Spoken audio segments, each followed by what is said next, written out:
Halo sahabat nonton, siapa nih yang penasaran dengan kelanjutan cerita dari drama A Shop for Killers? Yuk kita mulai aja alur cerita kelanjutan episode 5 dan 6 ya.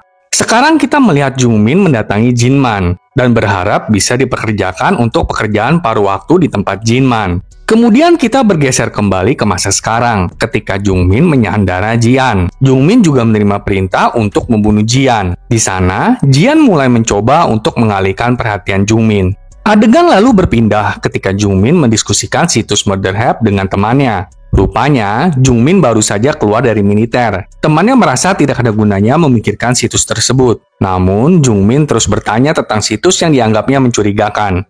Ketika mereka masuk ke dalam apartemen, ternyata ada dua pria, dan mereka adalah anak buah Babylon. Anak buah mereka menyerang Jungmin dan temannya, meminta Jungmin untuk meretas Murder Hub. Jungmin berhasil menemukan alamat IP Murder Hub, sehingga mereka membunuh teman Jungmin. Tapi Jungmin tuh nggak menunjukkan perasaan berduka gitu loh saat temannya meninggal. Kembali ke masa sekarang, Jungmin mengakui kalau dia memang berbeda dari orang biasa. Mungkin maksudnya psikopat gitu ya. Terus Jungmin mulai mengingat lebih jauh tindakannya yang menyebabkan kematian Jinman. Di masa lalu, Jungmin terus bekerja paruh waktu dengan Jinman dan menjadi mata-mata Babylon dengan kamera tersembunyi. Saat itu, Jinman meminta tolong agar Jungmin menolongnya memperbaiki komputer Jinman. Saat memperbaiki komputer Jinman, Jinman bertanya tentang persahabatan Jungmin dengan Jian. Karena Jinman mengingat kalau Jian tidak punya teman ketika dia kecil. Dan ketika Jungmin mengungkit masalah tentang Jian dulu dikurung, segera Jinman pergi untuk beres-beres.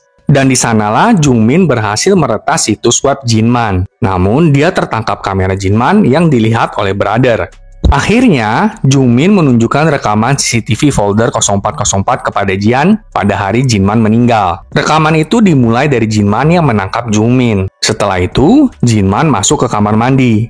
Tetapi tiba-tiba kamera rekamannya mati. Kemudian Jungmin mengeluarkan pena rekamannya. Di saat itu kita melihat Jinman mengikat Jungmin dan mengancam Jungmin. Kita jadi tahu juga kalau ternyata Babylon yang adalah atasan Jungmin berkata kalau mereka telah menculik Jian dan mengancam agar Jinman menuruti Babylon. Jinman menurutinya dan mengancam Jungmin agar Babylon menepati janjinya untuk melepaskan Jian. Setelah itu Jinman masuk ke kamar mandi. Saat Jungmin berhasil melepaskan diri dari ikatan, dia selanjutnya mendokumentasikan Jinman yang mati di bak mandi. Dan kembali ke masa sekarang, Jian menyaksikan semua ini di depan matanya dan menjadi putus asa. Namun, Jian bilang kalau Jungmin tuh cuma diperalat aja sama Babylon. Dan Jian juga bilang kalau pamannya akan mempekerjakan lebih banyak orang untuk menyelamatkan Jian karena Jian berkode hijau. Jungmin mulai marah mendengar kata-kata Jian dan kemudian menembak Jian ketika Jian mulai berusaha melepaskan diri. Menggunakan pengetahuan dari pamannya, Jian mengambil bahan yang bisa dia gunakan untuk menjebak Jungmin. Sementara itu, Sungjo diminta agar tidak membunuh Jian karena mereka membutuhkan Jian untuk pengenalan wajah. Di tempat lain, Jungmin tidak menyadari rencana Jian. Lalu, Jian berhasil menjebak Jungmin dan menggantung Jungmin terbalik. Lalu, Jian menghajarnya sampai pingsan.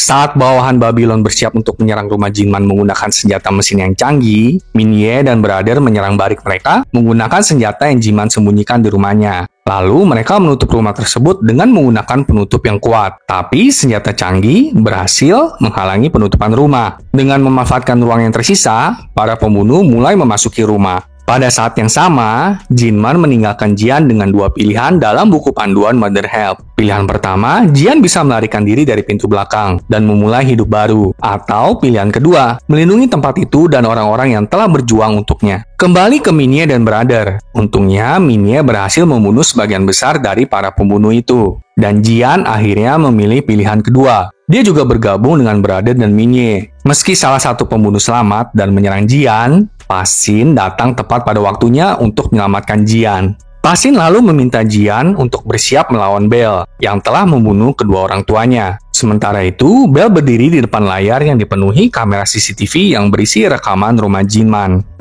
Sekarang kita melihat latar belakang Jinman 14 tahun yang lalu. Baik Jinman dan Bell bekerja sebagai tentara bayaran Babel. Bahkan Sungjo, Pasin, dan pemeran lain yang sebelumnya muncul bekerja dengan mereka sebagai rekan kerja. Meski operasi pertama mereka berhasil dan mereka merayakan kemenangannya, Bell tidak dapat ditemukan. Baik Bell dan tim Sungjo tidak pernah kembali ke camp.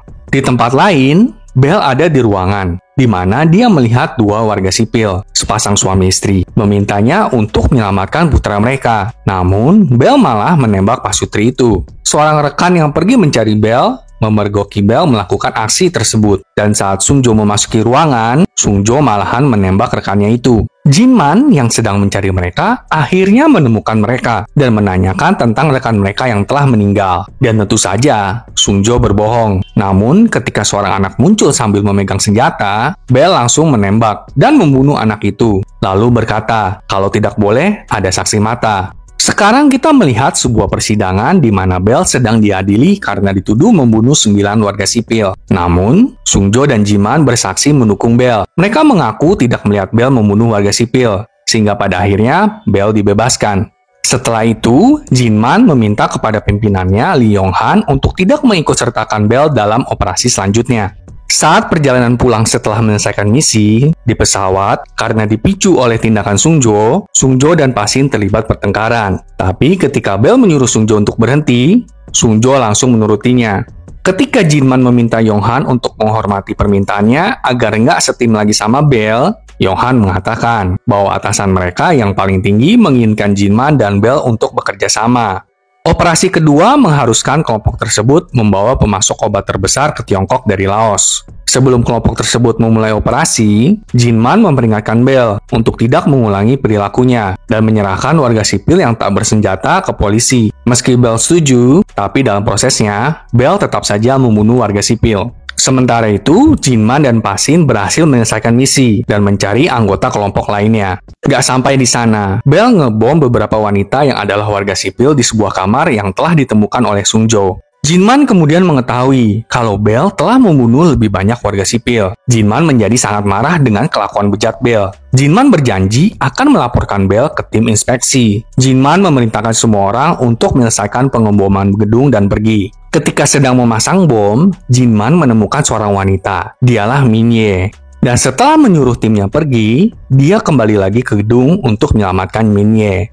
Ketika bom terus berdetak, keduanya berusaha untuk melarikan diri. Namun, Bell menemukan Jin Man yang berusaha menyelamatkan Min Ye. Mereka pun saling tembak. Jin Man kemudian membawa Min Ye ke tempat aman sebelum dia berhadapan dengan Bell. Bell juga mengatakan kalau dia suka membunuh orang demi uang dan tidak peduli apakah mereka sekutu apa musuh. Keduanya kemudian terlibat perkelahian brutal. Bell terluka dan hampir membunuh Jin Man. Tapi untungnya Min Ye berhasil menolong Jin Man dengan menembak mata Bell. Saat sedang sekarat, Bell mengancam akan membunuh keluarga dan semua orang yang terdekat dengan Jin Man jika dia tidak membunuhnya saat itu. Tapi karena bom terus berdetak, Jin Man tidak berhasil membunuh Bell dan pergi dari sana bersama Min Ye tepat pada saat bom akan meledak. Saat diinterogasi, Jin Man menganggap Bell sudah mati. Jin Man mengarang cerita tentang bagaimana Bell menyelamatkannya selama operasi dan mengorbankan dirinya dan tidak berhasil keluar tepat pada saat bom akan meledak. Jin Man meminta beristirahat dari operasi dan pulang. Namun, Yong Han meminta seseorang untuk membuntuti Jin Man.